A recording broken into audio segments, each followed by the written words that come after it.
C'est mon privilège ce matin de vous apporter la parole de Dieu. Et si possible, j'aimerais qu'on puisse déjà afficher la présentation PowerPoint qui va... C'est fou. J'ai une question pour vous en commençant ce matin. Des différents items dont l'agencement de couleurs n'a manifestement pas été dessiné d'avance, de tous ces items-là, quel est le point en commun? Pardon? La dépendance. Oh, hey, t'es proche. Tu vas très proche, mais c'est un petit peu plus large que ça. Divertissement. Ouais, dans un sens. Paranormal, j'ai entendu Internet, oui, ça englobe tout ça. La personne qui a dit divertissement, je crois, félicitations, c'est exactement le mot que je cherchais. Divertissement.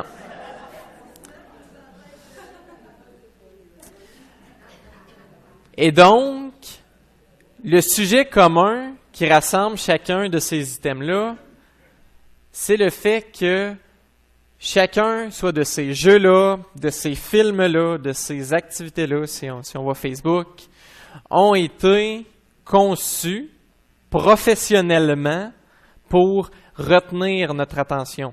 Et j'invente rien. Par exemple, Facebook, par exemple, Candy Crush, il y a réellement des ingénieurs informatiques qui se sont penchés sur la question, que peut-on faire pour que l'utilisateur trouve son séjour, par exemple, sur Facebook, très agréable? Et c'est donc des formes de divertissement qui sont conçues pour retenir facilement notre attention, pour nous divertir facilement, pour faire en sorte que rapidement on puisse y trouver quelque chose de bien. Je suis vraiment pas là pour dénoncer quelques utilisations que vous puissiez en faire. C'est vous face à Dieu, c'est pas mal en soi, mais il y a une certaine sagesse à avoir là-dedans. Et le sujet qu'on va aborder aujourd'hui contraste radicalement avec ce genre de divertissement-là. Vous avez peut-être déjà entendu parler d'un ancien livre législatif du Proche-Orient ancien qui date de 4000 ans avant Jésus-Christ, quoique les opinions sont différentes, le Lévitique. Si vous êtes venu ce matin en ayant hâte de rencontrer vos frères et sœurs en Christ, en ayant hâte d'entendre parler de la parole de Dieu et que vous avez flippé dans le petit bulletin à la dernière page pour dire c'est de quoi qu'il va parler, le prédicateur en avant aujourd'hui, et que vous avez lu Lévitique 17, 1 à 9, vous êtes peut-être dit « Oh, au moins c'est juste 45 à 50 minutes. » Hein? Bon. Et c'est donc cette opinion-là habituellement qu'on a des lois de l'Ancien Testament. Un paquet de textes un peu drabes qui s'appliquent plus ou moins à ce qu'on vit aujourd'hui. Il y a 2-3 spots, c'est marqué, aimez-vous les uns les autres, ça c'est encourageant, et Jésus répète. Mais dans le fond, on est aussi bien allé dans le Nouveau Testament. Puis par là, je veux pas dénigrer quelques opinions que vous avez de la loi de l'Ancien Testament. Par contre, ce que je vous encourage avec moi à faire ce matin, c'est à creuser dans ce texte-là pour réaliser que non, contrairement à Candy Crush, contrairement à Facebook, on n'y trouvera pas une joie instantanée, mais avec un effort supplémentaire. Ce que le Lévitique va nous permettre de découvrir, c'est qu'il y a des vérités qui s'y cachent, puis en fait, elles ne s'y cachent pas très bien, il suffit de creuser un peu pour les découvrir.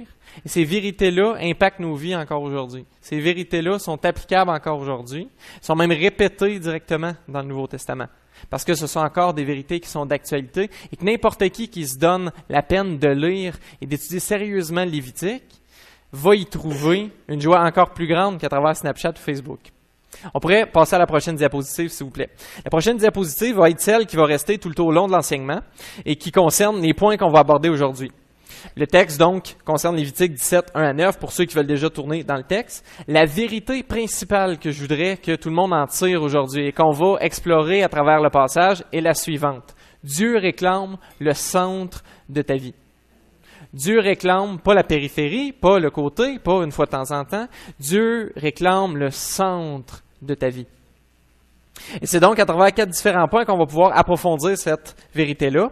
Premièrement, on va parler du Lévitique et de sa place dans la Bible. Donc, quelle est sa place dans la Bible et quel est aussi son rôle puisqu'on a le Nouveau Testament aujourd'hui et que le Lévitique n'a nécessairement pas le même rôle qu'à l'époque de l'Ancien Testament. Ensuite, on va regarder pourquoi est-ce que Dieu réclamait des sacrifices et quel est le rôle de ces sacrifices-là. Et je prétends pas en faire la théologie exhaustive. Là, vous comprendrez qu'on a 45 minutes ensemble.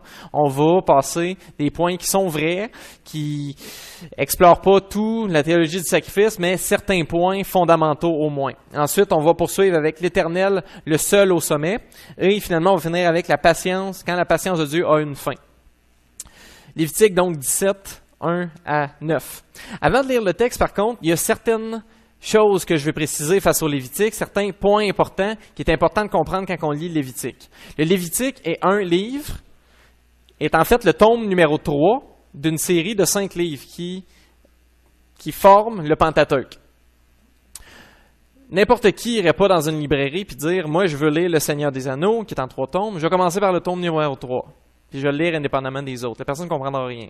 Et probablement que ce qu'elle va en tirer, oui, ça va être bien, mais généralement, ça va être détaché de l'histoire générale. Il y a beaucoup de choses que la personne ne comprendra pas. C'est exactement la même chose avec le Lévitique. Des 5 tomes du Pentateuque, Genèse, Exode, Lévitique, Nombre, Deutéronome, c'est le numéro 3.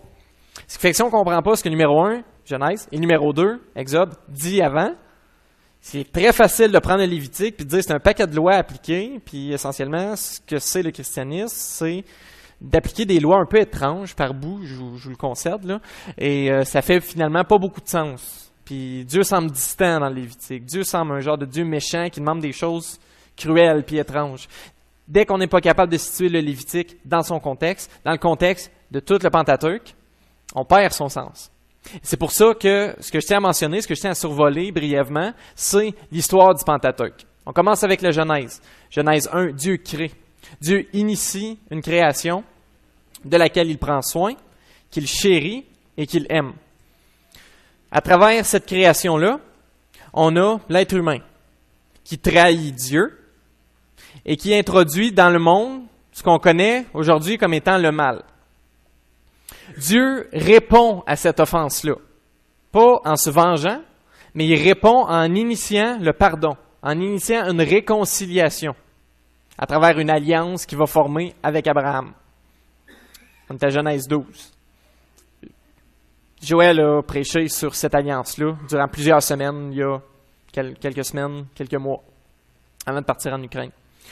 Dieu initie donc une démarche de pardon face aux hommes qui l'ont trahi.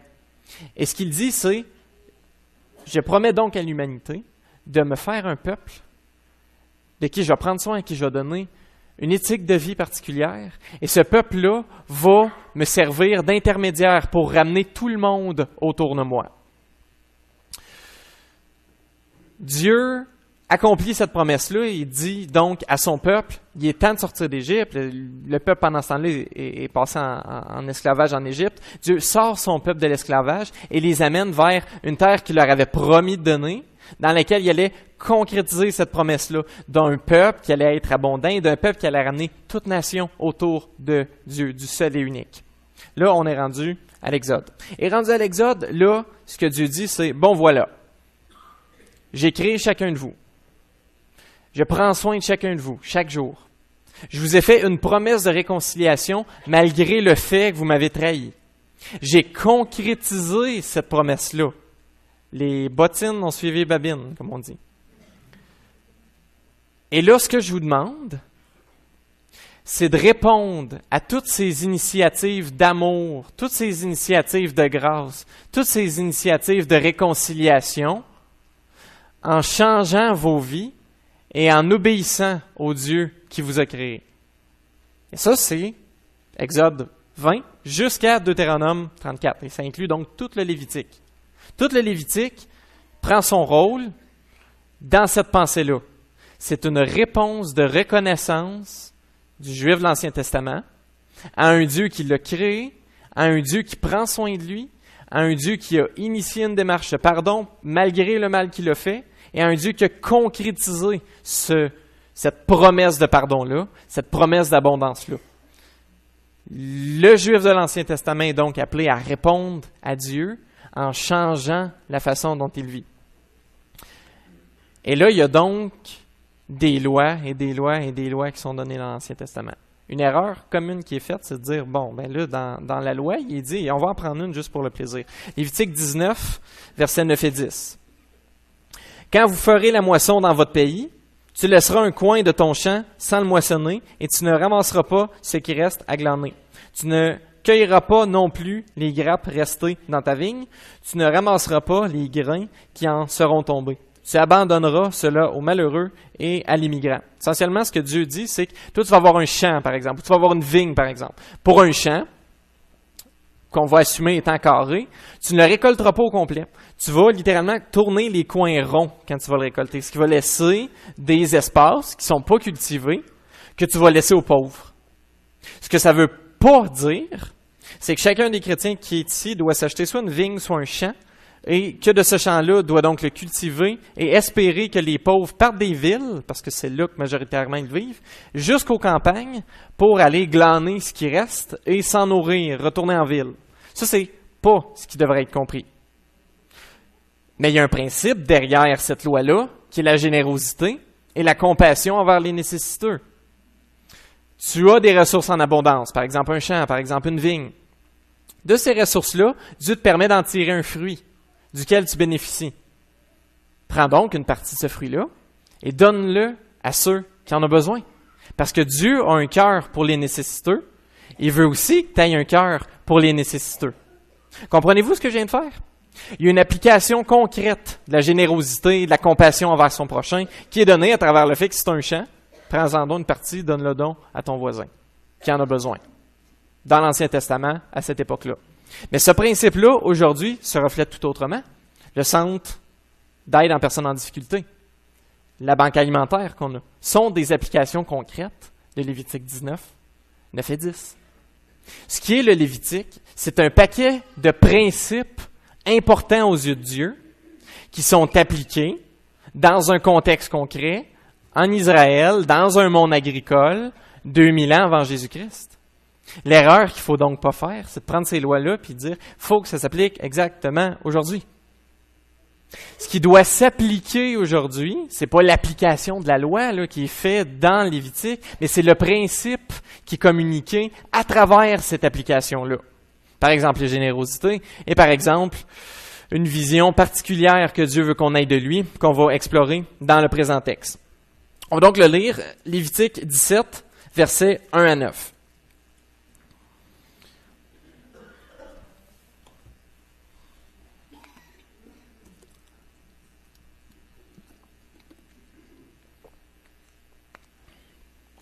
L'Éternel parla à Moïse et dit, « Parle à Aaron, à ses fils et à tous les Israélites.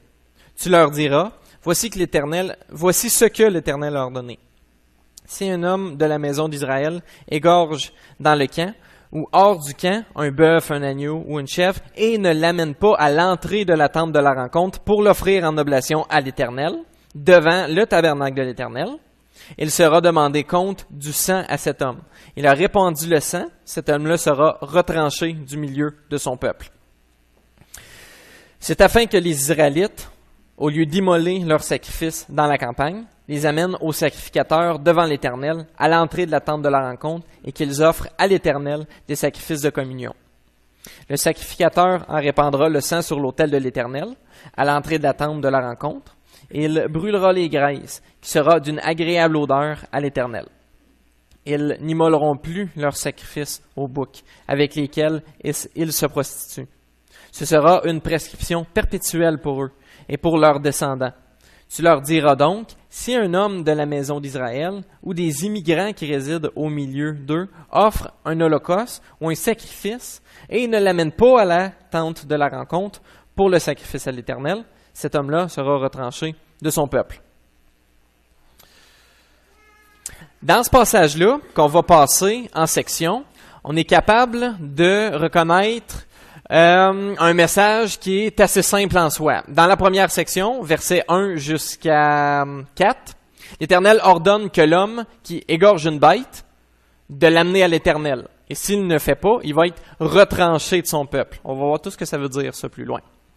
Ensuite, dans la deuxième section, l'Éternel va dire, et là je le paraphrase, Cela est dit afin qu'Israël arrête pour toujours d'immoler aux idoles. Plutôt, ils apporteront leur sacrifice au sacrificateur qui leur présentera à Dieu selon la loi. Et finalement, les versets 8 à 9 recommuniquent ce principe-là en l'appliquant un petit peu plus largement aux immigrants et aux étrangers en Israël en disant « Donc, si quelqu'un offre un sacrifice sans l'amener à l'Éternel, il sera retranché de son peuple. » Le message central de ce passage-là est donc assez simple. Dieu communique l'importance d'apporter à l'Éternel le sacrifice offert, faute de quoi il y aura retranchement de l'individu hors de son peuple. Et on va donc passer en revue chacun des versets de ce texte-là pour être capable de comprendre quelles sont les vérités que Dieu veut qu'on y comprenne aujourd'hui. Dans les versets 1 et 2, Dieu s'adresse pas juste aux prêtres, pas juste au peuple, mais c'est un des rares passages dans la loi où Dieu s'adresse, dans Lévitique en fait, où Dieu s'adresse au peuple et aux prêtres. Et déjà là, on peut en déduire quelque chose d'assez significatif, parce que ce qu'il va leur dire après ça, c'est l'exclusivité des sacrifices m'est due à moi. Et là, il ne le dit pas juste au peuple, il ne le dit pas juste aux prêtres, il le dit aux deux. Pourquoi? Pour démontrer que la sainteté et le dévouement unique à Dieu, c'est pas juste la job des prêtres de l'Ancien Testament. C'est pas juste la job du peuple. C'est pas juste la job des chrétiens. C'est pas juste la job des pasteurs. C'est la job individuellement de chacun de nous face à Dieu. Au verset 3 jusqu'au verset 6, ce que Dieu va faire, c'est qu'il va décrire finalement le genre de sacrifice qu'il souhaite pour son peuple. Comment il souhaite que les choses se passent. Et ce que Dieu va donc faire, c'est qu'il va aborder le sujet des sacrifices. Pourquoi est-ce que Dieu a donné, deuxième point, pourquoi est-ce que Dieu a donné des sacrifices dans l'Ancien Testament? Pourquoi est-ce que Dieu voulait le sacrifice animal? Et là, je le redis, je prétends pas couvrir l'ensemble de toutes les raisons. Il y en a 4 au moins essentielles qu'il faut comprendre face au texte présent. Premièrement, vous vous rappelez, pour ceux qui lisent la Bible un peu ou qui ont ne serait-ce qu'un background un petit peu face au christianisme, vous allez comprendre que dans Genèse 1, Genèse 2, Dieu habitait avec son peuple. Dieu habitait au milieu de son peuple. La trahison de l'homme envers Dieu a lieu et Dieu quitte la présence directe des êtres humains. Ça ne veut pas dire qu'il est loin dans le ciel et qu'on ne peut pas le contacter, mais ça ne veut pas dire non plus qu'il est présent aussi concrètement que dans Genèse 1 et Genèse 2. Il y a une séparation qui s'est créée entre l'homme et Dieu.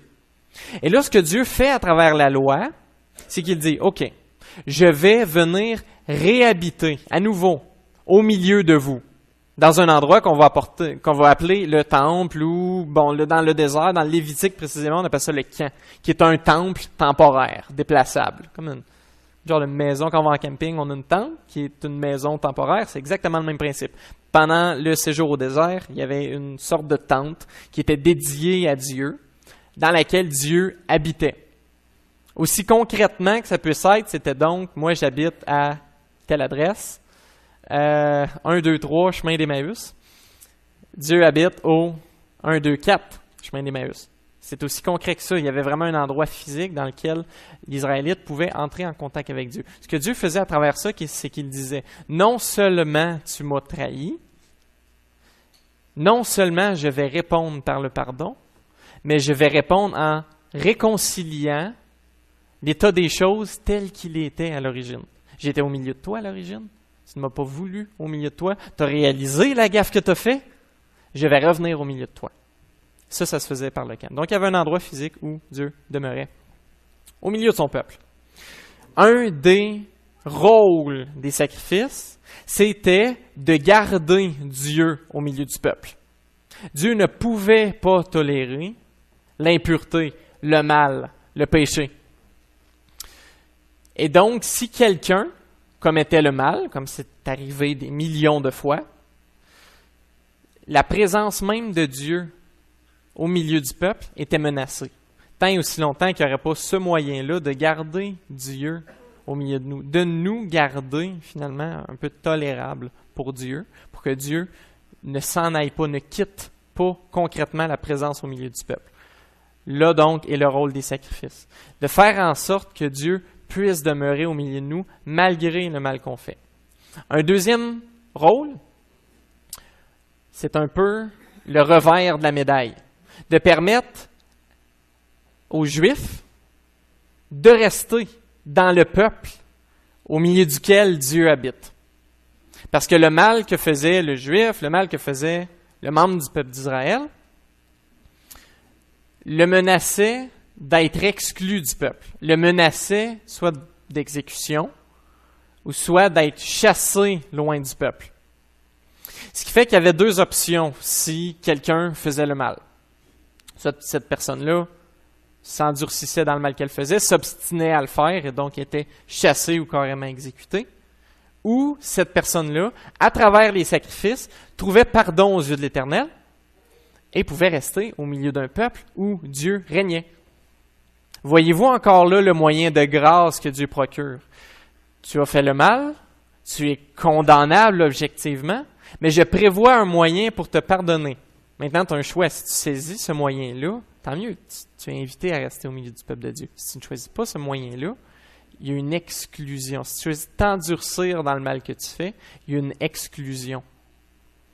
Voyez-vous le moyen de grâce que Dieu permet pour que son peuple puisse rester en contact avec lui? Et là, je le dis, avec certaines réserves, c'est un peu comme si Dieu se pilait dessus, entre guillemets, là, pour permettre à son peuple d'aller vers lui. Il en fait énormément pour permettre à son peuple d'aller vers lui. C'est donc les deux premières raisons. C'est pourquoi les sacrifices, le système sacrificiel avait été mis en place pour permettre à Dieu de rester au milieu de son peuple et pour permettre à l'individu de rester dans le peuple où Dieu était le centre. Une troisième raison, c'est pour permettre à quiconque de vivre dans le contexte. Ça, c'est ma deuxième raison. Ma troisième raison, faire comprendre à l'Israélite la gravité du péché.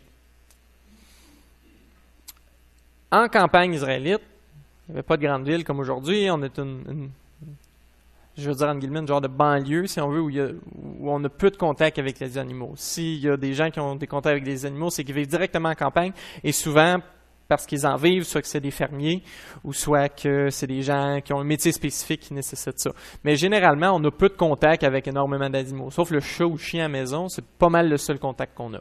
Par contre, en Israël, les choses ne se passaient pas comme ça. N'importe qui vivait en Israël devait vivre de l'agriculture ou d'un des fruits de l'élevage. Il y avait beaucoup d'élevage en Israël. Et l'élevage n'était pas fait pour la viande.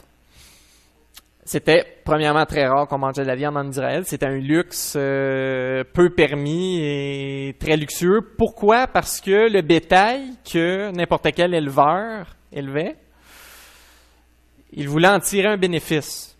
Les agneaux pour la laine, les vaches, les chèvres pour le lait. Ce qui fait que de tuer un animal pour le manger, ça équivalait un peu à sacrifier un de tes employés. Ça équivalait à diminuer ta santé économique. Faire en sorte que tu puisses produire moins de biens que tu pourrais ensuite vendre en Israël pour d'autres. Donc, c'était exceptionnel de tuer un animal en dehors du système sacrificiel. Ce qui fait que le Juif commun n'était pas très habitué à voir des animaux mourir sans arrêt. Plus que ça encore, il y a certains de ces animaux-là qui étaient assez attachants quand même. On parle de la docilité des vaches. Une vache, c'est drôle à voir les enfants probablement qui s'en amusaient. C'est docile, c'est calme une vache. Une chèvre, c'est assez amusant aussi. C'est drôle à voir aller avec ses cornes, son petit pinch. Les agneaux, il y a de quoi de plus beau, plus pur qu'un petit agneau. Plus docile, passif, sans vice, sans malice. Qu'est-ce qui se passait quand l'Israélite avait la culpabilité au cœur et au moment où il avait aussi le couteau du sacrifice entre les mains? Qu'est-ce qui se passait au moment où le petit agneau, tout blanc, tout pur, sans défaut, était à ses côtés, docile, naïf, devant l'autel du sacrifice, se doutant pas une seconde de ce qui allait se produire quelques instants après. qu'est-ce qui se passait dans le cœur du Juif quand il réalisait qu'à cause qu'il s'était écouté, à cause qu'il s'était obstiné, à cause qu'il avait désobéi à l'Éternel, la petite bête qui n'a rien demandé au monde, naïve, allait se voir bord en bord passer un couteau pour être vidée de son sang. Et là, je suis intentionnellement graphique pour vous montrer que c'était percutant pour un Juif de sacrifier. C'était pas une routine agréable. C'était un événement qui était percutant. De voir le petit agneau, tout naïf, perdre sa vie, s'éteindre à cause du mal que j'avais fait pour payer à ma place à cause de l'obstinement de mon cœur. C'était des êtres vivants, des êtres pleins de vie, le fun à côtoyer, qu'on était obligé de faire endurer le mal qu'on faisait. Et c'était le seul moyen d'être pardonné. Ça avait un effet qui était percutant pour le Juif. Ça avait l'effet de lui faire réaliser que le pardon et la grâce ont un prix. On dit souvent que le pardon et la grâce sont gratuits. Et c'est vrai. En Jésus, qui a payé un peu à l'image d'un agneau pur, qui était aussi quelqu'un, Jésus, qui était agréable à côtoyer, que n'importe qui ici aurait trouvé plus que sympathique, aurait trouvé approchable, aurait trouvé amical, aurait trouvé attachant, aurait trouvé accueillant, qui meurt massacré sur une croix pour subir à notre place toutes les conséquences du mal qu'on a fait. Ça a aussi de quoi de percutant. Et le point, c'était de dire que oui, la grâce est gratuite, oui, elle est accessible pour quiconque la veut, pour quiconque vient à Jésus pour demander pardon, c'est vrai. Mais en même temps, ça a un prix immense, un prix moral, de dire que je passe un couteau bord en bord de la gorge d'un agneau qui n'a rien fait, mais aussi que le Fils de Dieu, qui est Dieu lui-même, qui est d'une valeur immense pour le Père, doit subir ça. Et ça a un prix, ça a une lourdeur, ça coûte quelque chose d'être pardonné. Maintenant, dans nos vies à nous, est-ce qu'on devrait être surpris du fait que c'est difficile de pardonner, du fait que c'est difficile de faire grâce, du fait que c'est difficile quand quelque chose nous arrive, quand quelqu'un pêche contre nous, quand quelqu'un fait du mal contre nous, parle dans notre dos, nous trahit, nous ment? Pensez-vous qu'on devrait s'étonner du fait que c'est difficile de pardonner? Pourtant, toute la Bible nous montre que c'est difficile, que ça coûte quelque chose. Pas que c'est pas faisable. Jésus nous accueille à lui et nous dit « Viens à moi pour que je dépose sur toi mon joug qui est doux, mon fardeau qui est léger et que je prenne toutes tes lourdeurs pour les faire disparaître, c'est vrai, mais ça a un certain lot de difficultés, pardonnez. Ça a un certain lot, ça a un prix à payer qui est important. On ne devrait pas se surprendre dans nos vies. C'est difficile de pardonner. C'est difficile de marcher dans le pardon et de faire grâce aux gens, parce que ça a son lot de difficultés aussi. Je suis encore sur le point sur les sacrifices. La quatrième raison qui explique ce pourquoi Dieu a mis un système sacrificiel en place, c'est pour comprendre aussi, pour lui faire comprendre en fait le coût de son engagement. Et là, on va explorer tous ensemble, c'est assez intéressant quand même, le principe qui est comment est-ce qu'un éleveur établissait ses ratios mâle-femelle. Comment est-ce que ça marche l'élevage? Si tu es un éleveur, normalement, tu ne veux pas avoir 50% mâle, 50% femelle. Pourquoi? Parce qu'il y a du courroyage d'un bétail, puis tu ne peux pas te ramasser avec un troupeau qui va être incontrôlable. Ça, c'est une des choses, en termes de nombre. Ce qui fait qu'en Israël, et même aujourd'hui, la pratique demeure, il y a un ratio mâle-femelle à garder pour que tu puisses contrôler la croissance de ton troupeau. Dépendamment des races, dépendamment du type d'animal, dépendamment de l'âge aussi. Si je prends par exemple un bœuf d'1 an va avoir un ratio 1 mâle pour 15 femelles. Un bœuf de 2 ans, de mémoire, c'est 1 mâle pour 30 femelles. 3 ans, 1 mâle pour 40 femelles. Et les ratios pour à peu près tous les animaux, dépendamment de l'approche d'élevage, varient toujours autour de ça. J'ai l'air d'un gars qui connaît ça? Pas du tout. C'est juste que j'ai lu des documents gouvernementaux là-dessus, qui étaient assez intéressants, mais j'ai aucune pratique d'élevage encore du tout. Mais quand même, avant que je le dise, vous me croyez, hein? C'est vrai, hein? Bon, et voilà. Donc, les ratios d'élevage variaient toujours à 1 mâle, 15 femelles, jusqu'à 1 mâle, 40 femelles. Donc, il y avait au minimum 15 fois plus de femelles que de mâles dans un troupeau. Rappelez-vous, la santé économique d'un juif dépend de son troupeau. Si c'est pas de l'agriculture, c'est toujours de son troupeau. Et à la limite, même, la santé économique de toute la nation juive dépend aussi des troupeaux. Parce que la laine que je prends pour faire mes manteaux, ben, je les vends à quelqu'un qui en a besoin. Et si j'ai moins de laine, les gens ont quand même besoin de cette laine-là, et il y en a moins. Ça crée un manque, ça crée une demande, ça crée un besoin qui n'est pas comblé. Même chose pour le lait, même chose pour autre chose aussi.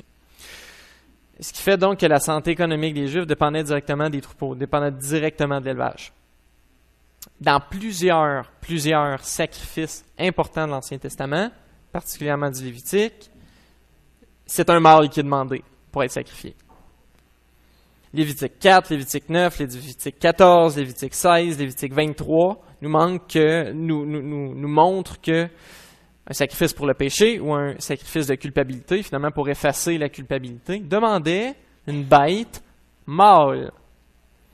Ce qui faisait qu'à chaque fois qu'un juif sacrifiait un mâle, d'un côté, il risquait sa santé économique, sa prospérité, l'agrandissement de ses troupeaux. Ça venait jouer sur la corde de la sécurité assez régulièrement. Ça faisait comprendre aux Juifs deux choses. Si t'es pour faire partie du peuple de Dieu, assume donc que Dieu sait où il s'en va. Puis quand il demande l'obéissance, c'est pour une raison précise. Puis c'est parce qu'en arrière de ça, il connaît assez ta réalité pour être capable de répondre à tes besoins aussi. Tant qu'à suivre Dieu, assume donc, comme il l'a dit de nombreuses fois dans la Bible, assume donc qu'il sait où il s'en va. C'est une des choses. La deuxième chose, ça montrait aux Juifs que le sacrifice, ou en fait le dévouement qu'ils vouaient à l'Éternel, la consécration qu'ils donnaient à l'Éternel, elle était coûteuse. Ça coûte quelque chose de suivre le Seigneur. De faire partie du peuple de Dieu n'était pas simplement une game d'acquis où ce que Dieu bénit sans arrêt, que je peux m'asseoir sur mes lauriers, puis que c'est correct comme ça. Au niveau de la réalité du peuple juif, autant au niveau que de la réalité du peuple chrétien, de vouloir suivre Dieu sérieusement, ça coûte quelque chose. De vouloir être juste devant Dieu, c'est-à-dire de vouloir avoir ses péchés, sa culpabilité effacée, te coûtait un mâle à chaque fois. Ça coûtait cher. C'était de valeur un mâle. Si t'en as pour un mâle pour 15 fois plus de femelles, ils valent quelque chose, tes mâles. C'était coûteux. Et aujourd'hui, on ne devrait pas se surprendre que la même réalité devrait habiter nos vies. Il y a un passage dans l'Évangile de Luc. L'Évangile de Luc, chapitre 14, verset 26, je crois. Je l'ai ici. 14, 26. Où ce que Jésus dit, c'est la phrase suivante. Celui qui vient à moi doit me préférer à son père, sa mère, sa femme, ses enfants, ses frères, ses sœurs, et même sa propre personne. Sinon, il ne peut pas être mon disciple. Quiconque vient à moi doit me préférer, finalement, à sa propre vie et à son propre contexte de vie et aux privilèges qui l'entourent.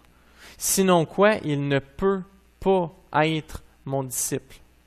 On ne devrait pas se surprendre que la même réalité qui était de sacrifier un mâle à l'époque concerne nos vies également. Ça coûte quelque chose de vouloir suivre sérieusement le Seigneur à titre de disciple. Ça va demander à certains d'entre vous de laisser de côté des loisirs pour avoir le temps nécessaire pour contribuer à la mission que Dieu nous a laissée, qui est d'annoncer l'Évangile puis de faire donation des disciples. Ça va demander de mettre du temps de côté, de laisser de côté des loisirs. Ça va demander de mettre de l'argent de côté. Qu'on aime moins ça, hein, quand ça touche à nos piastres. Là. Ça va demander de mettre de l'argent de côté pour envoyer des gens en mission à l'international pour qu'eux puissent annoncer à d'autres, à des peuples qui sont pas facilement accessibles, l'Évangile pour qu'eux aussi puissent trouver un espoir en Jésus-Christ. Ça va demander du temps. Ça va demander Ne serait-ce que l'effort nécessaire pour dire « Je rouvre la Bible le matin et je veux suffisamment suivre le Seigneur pour être intéressé à qu'est-ce qu'il me demande, qu'est-ce qu'il veut que je fasse, qu'est-ce qu'il m'exige. » Trompez-vous pas. Le christianisme, c'est pas une game de loi où est-ce qu'on est appelé à cocher, à suivre sans arrêt puis à dire « Faut que je fasse ça », c'est une task list. C'est pas ça du tout. Mais d'un autre côté, ça demande un engagement. Et ce que Jésus veut, c'est non seulement pardonner gratuitement, mais que ceux qui le suivent soient engagés à le suivre sérieusement et à le suivre fidèlement. Ça coûte donc cher d'être un disciple, dans l'Ancien Testament comme dans le Nouveau Testament. Ce qui fait que n'importe quel chrétien aujourd'hui devrait se poser la question suivante. Considérant ma vie comme elle est normalement vécue, comme elle est vécue tous les jours, puis-je dire honnêtement que de suivre Jésus me coûte quoi que ce soit? Puis-je dire honnêtement que de suivre Jésus me coûte quoi que ce soit? Si la réponse est oui, gloire à Dieu. Gloire à Dieu parce que l'Esprit Saint aussi montre les facettes de nos vies qui doivent être réformées, qui doivent être corrigées pour suivre le Seigneur. Mais si tu te rends compte que tu rentres dans l'église le dimanche, tu ressors, qu'à longueur de semaine, il n'y a pas de changement substantiel qui s'opère dans ta vie, qu'il n'y a pas de moment décisif où tu es appelé à décider entre est-ce que je m'écoute puis je vais dans ma propre voie ou est-ce que je mets les priorités de Dieu en priorité. S'il n'y a pas de ces moments-là qui fait que tu peux vivre finalement ta vie, rouler ta bosse, faire carrière, faire ta vie tranquillement, sans que ça demande jamais aucun renoncement, il y a un problème. Parce que c'est en opposition à ce que nous dit le Seigneur.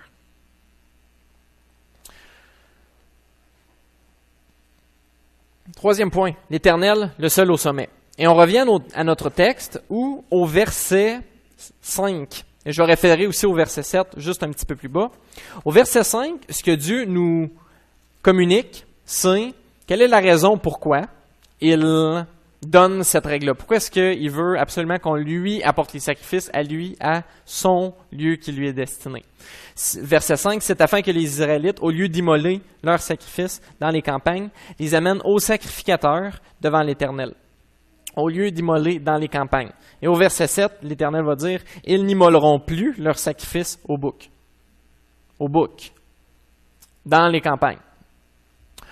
Quand le peuple d'Israël sont arrivés en Égypte, ça n'a pas pris de temps avant qu'ils tombent en esclavage, qu'ils soient finalement une source de revenus vraiment pas chère pour les Égyptiens. Ça veut dire qu'ils gagnaient absolument rien puis qu'ils travaillaient à longueur de journée, 7 jours semaine, sous la grosse chaleur. Et dans cet esclavage-là, ils étaient donc inclus dans la société égyptienne. Dans la société égyptienne, il n'y a pas un seul dieu qu'on adore, qui est seul et il n'y a rien d'autre. Il y avait plusieurs petits dieux locaux. Et dans le sud de l'Égypte, il y avait un de ces dieux-là qui est en forme de bouc, qui est représenté par un bouc. On a donc Israël, qui vit pendant comme 400 ans en Égypte, qui adopte les pratiques spirituelles de la place, qui s'habitue à ça comme étant la normalité, et Dieu les sort d'Égypte. Dieu leur dit, venu le temps d'accomplir la promesse, je vous sors d'Égypte et je vous donne un pays. Je remplis ma promesse. Il est très réaliste de croire que les Israélites étaient confus, étaient embrouillés quant à leur conception spirituelle. Et que pour eux, un seul Dieu qui gouvernait tout et qu'il n'y en avait pas d'autres et que les autres étaient finalement des faux dieux, c'était pas évident à comprendre tout de suite. C'est aussi très probable que ces gens-là, les gens d'Israël, aient traîné avec eux des habitudes spirituelles erronées. Par exemple, le sacrifice au bouc.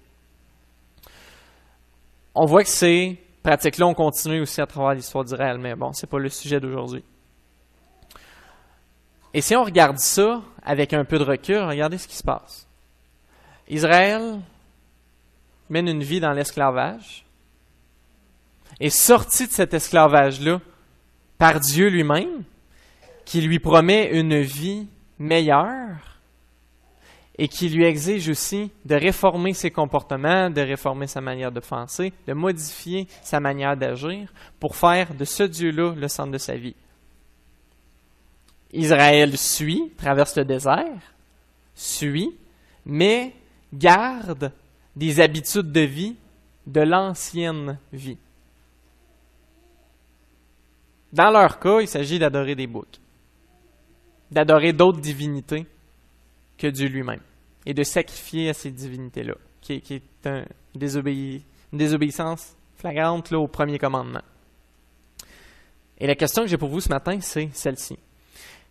Est-ce qu'il y a des boucs dans votre vie? Est-ce qu'il y a de ces habitudes-là qui, une fois convertis, sont restés, se sont accrochés, desquels on est encore esclave?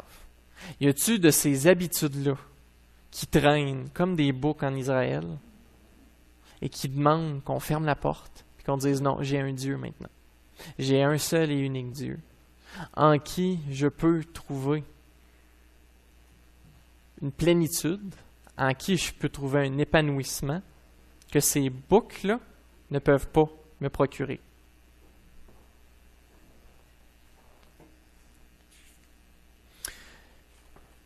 Et donc, ces entités démoniaques-là sont donc ce qui a nuit à Israël, non seulement avant la sortie d'Égypte, mais aussi pendant et après la sortie d'Égypte. On voit des passages comme par exemple 2 Chroniques 11-15. Aussi un passage dans Ézéchiel 23, 8-21. Plutôt aussi Josué 24-14, où cette habitude-là, malheureusement, elle est restée dans la vie d'Israël, d'adorer des dieux qu'ils ont adorés en Égypte et de refuser de fermer la porte à l'ancienne vie pour faire place à la nouvelle vie. Je vous encourage à faire exactement le contraire, à fermer la porte sur l'ancienne vie et aux habitudes qu'elle comprenait pour laisser place à la nouvelle vie. Fermez la porte aux boucs, fermez la porte aux mauvaises habitudes qui datent d'une ancienne vie avant que Jésus soit venu vous chercher et réservez toute votre énergie, toute vous-même à la nouvelle vie que Jésus veut que vous viviez maintenant.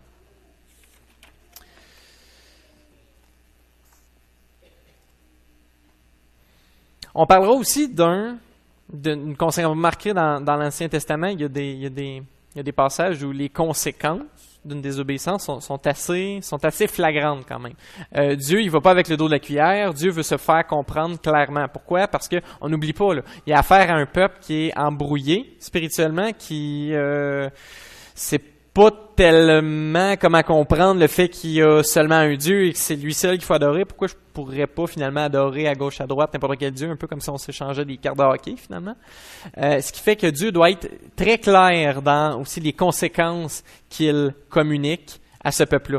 Conséquences aussi qui s'appliquent dans une certaine mesure encore aujourd'hui. Et la conséquence qui est soulignée, si finalement un Israélite s'obstine à adorer d'autres divinités que Dieu lui-même, d'autres divinités que l'Éternel, cet acte-là, d'immoler, de tuer d'autres animaux pour d'autres dieux. Il faut marquer le terme qui est utilisé, c'est verser le sang.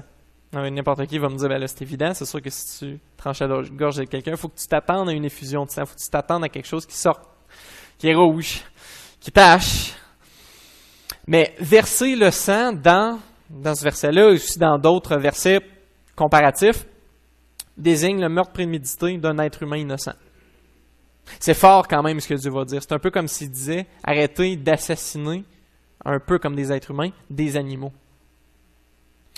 Ce que Dieu nous communique dans ce passage-là, ce qu'il communiquait à Israël et l'impact qu'il veut donner, c'est que le fait de sacrifier à d'autres dieux, de commettre ce qu'il appelle l'idolâtrie, de ne pas l'avoir comme exclusivité dans sa vie, comme le centre, la chose la plus importante dans sa vie, la personne la plus importante dans sa vie, c'est comparable au meurtre en termes de gravité, au meurtre d'un être humain innocent.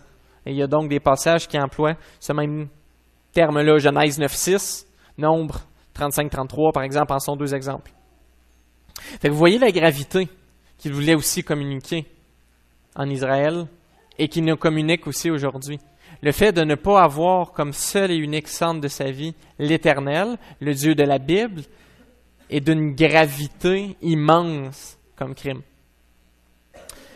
Et des conséquences vont donc suivre cet endurcissement-là. Des conséquences vont suivre pas au moment où quelqu'un tombe en se repentant. Pour ça, on l'a vu, Il y a le sacrifice. Il y a le sacrifice qui permet à quelqu'un d'être pardonné de n'importe quelle faute. Mais quelqu'un qui s'endurcit à vouloir vivre dans un mode de vie où Dieu n'est pas le centre de sa vie, où Dieu est là, en périphérie, mais il y a aussi autre chose avec lequel je peux interagir, d'autres dieux. Eh bien, la notion de retranchement, elle est introduite. Pénalité de retranchement. Quoique le texte ne mentionne pas dans les détails ce en quoi consiste ce châtiment, d'autres passages, par exemple Exode 22, Josué 7-9, s'assemblent pour nous permettre de mieux comprendre qu'est-ce que c'était le retranchement en Israël. Ce que c'est, en fait, voici une définition que je vous propose assez courte, une exécution du coupable, c'est assez cru quand même, là, une exécution du coupable par Dieu lui-même. Le retranchement implique, en fait, d'être expulsé et banni d'Israël, donc d'être séparé pour toujours de son peuple, c'est une des choses. Il s'agira aussi d'être tué par Dieu en personne et d'être sous son jugement dans la vie à venir. Je ne suis pas un sadique, je ne me plais pas à dire des choses comme ça. Mais je ne peux pas faire autrement que de le dire parce que les textes bibliques montrent cette réalité-là perturbante, je l'avoue, mais quand même réelle, qui est le fait que Dieu ne tolère pas de ne pas être le roi souverain dans chacune de nos vies. Et les conséquences qui suivent une désobéissance, en Israël, elles étaient très concrètes. Tu étais chassé loin de ton peuple, de facto loin de tes amis, loin de ta famille, loin des gens qui t'étaient chers, et tu étais laissé seul dans le désert. À attendre, angoissé, jusqu'au moment où Dieu t'exécuterait d'une manière qui lui est propre. C'est raide, j'en consens. Mais tous les commentateurs vont dans cette direction-là et tous les versets bibliques qui concernent le retranchement là, vont dans cette direction-là aussi. Est-ce que l'objectif que je vais éviter, autrement dit, ce que je ne veux pas qu'il se produise en vous disant ça, c'est de dire Dieu est un monstre moral qui fait bien ce qu'il veut. C'est pas ça que Dieu veut communiquer. Pourquoi? Parce que regardez au verset 7 ce qu'il dit. Ils n'immoleront plus leur sacrifice au bouc. Ils n'immoleront plus. Littéralement, ils n'immoleront pas encore leur sacrifice au bouc. Qu'est-ce que ça implique? Ils n'immoleront plus, ça veut dire qu'ils le faisaient déjà. Au moment où Dieu est en train de dire cette loi-là, il y a des Israélites qui sacrifient au bouc devant ou en périphérie de l'Éternel. Qu'est-ce que fait l'Éternel? Est-ce qu'il les condamne? Non. Il leur dit, OK, on va mettre carte sur table maintenant. J'ai des exigences. Je veux que tu vives en ma présence. Je veux que tu vives ce pourquoi tu as été créé. En ma présence, en me mettant au centre de ta vie. Mais ça va demander des habitudes de vie changées. Ce que l'Éternel ne fait pas dans ce passage-là, c'est qu'au moment où il y a désobéissance, il coupe la corde et c'est fini. Il prend le temps d'avertir. Il met un système en place pour que n'importe qui puisse trouver un pardon en lui. Pour que n'importe qui puisse dire, OK, ça suffit les boucs, on ferme la porte et on s'en va au temple de l'Éternel pour que les sacrifices lui soient donnés à lui. C'est un Dieu de grâce, mais qui a aussi des exigences. Et l'exigence qui est dit dans le texte, venez à mon temple pour être en relation avec moi. Ceux qui viennent régulièrement savent que Benoît a prêché sur l'Évangile de Jean. Et au chapitre 2, sur lequel il a enseigné, Jean nous communique que Jésus se dit être le temple de Dieu. Que Jésus se dit être celui par qui on peut avoir une relation avec Dieu. Les exigences de l'Ancien Testament sont celles-ci en ce qui concerne le temple. N'importe quel sacrifice va être apporté au temple pour être en communion avec l'Éternel. Les exigences du Nouveau Testament, à quelques points près, sont presque identiques. Les sacrifices, en fait, il y en a un, et il est fait par Jésus-Christ lui-même, qui est le temple de Dieu, et c'est à travers son temple, c'est à travers lui qu'on a accès à Dieu. C'est à travers son sacrifice, fait par lui, qu'on peut avoir une communion, un accès gratuit à Dieu. Comparé aux Israélites de l'Ancien Testament, ça ne nous coûte plus rien, parce que tout a été payé par Jésus. Contrairement aux Israélites de l'Ancien Testament, le fait d'être percuté moralement en massacrant des agneaux, ce n'est plus notre réalité, Parce qu'il y a quelqu'un qui a payé le prix ultime pour qu'on puisse avoir accès gratuitement à Dieu. Mais avoir accès à Dieu, pas de n'importe quelle manière, en allant à son temple, en allant à Jésus, en qui on va trouver Dieu, en qui on va trouver une paix, une réconciliation, un pardon. Et si c'est la première fois que tu es ici, si tu n'as pas encore pris cette décision-là de faire de Dieu le centre de ta vie, je te communique que Dieu réclame le centre de ta vie et qu'il le réclame et t'invite à venir à Jésus. Pas avec tes bonnes œuvres, pas avec tes bons coups, mais seulement de venir à Jésus et à cause de son sacrifice, d'être réconcilié avec Dieu et d'être enfin en communion avec Dieu. De donner enfin à ton cœur ce qu'il recherche. On va prier pour finir. Seigneur Dieu, merci pour la grandeur du sacrifice que tu as donné. Merci pour le Lévitique qui nous permettent d'apprécier l'immensité de ton sacrifice encore plus. Seigneur, donne-nous un cœur intéressé, un cœur brûlant pour ta parole, pour lire ta parole et pour y trouver, grâce aux lumières spirituelles que tu vas nous donner, être capable d'y trouver des vérités qui vont percuter nos vies, mais qui vont toujours nous montrer le Dieu de grâce et d'amour que tu es. Celui qui a des exigences, mais qui nous accompagne à travers ces exigences-là, à les accomplir et à trouver un esprit léger en les accomplissant. Parce que tu prends sur nous nos jougs, nos fardeaux, et tu nous offres un joug qui est doux, un fardeau qui est léger. Et Seigneur, aide-nous à vivre une vie où tu es le centre. Montre dans chacune de nos vies cette semaine les boucs dans nos vies, les mauvaises habitudes qui datent d'une ancienne vie et qu'il faut qu'on mette de côté, auquel il faut qu'on dise à jamais pour te remettre au centre de chacune des facettes de nos vies. Accompagne-nous cette semaine, Seigneur, à découvrir comment tu es un Dieu de grâce, un Dieu bon, un Dieu grand, un Dieu compatissant qui nous souhaite dans sa vie aussi. Tu es un Dieu incroyable, tu es un Dieu souverain. Seigneur, merci de nous inclure dans tes plans. Amen.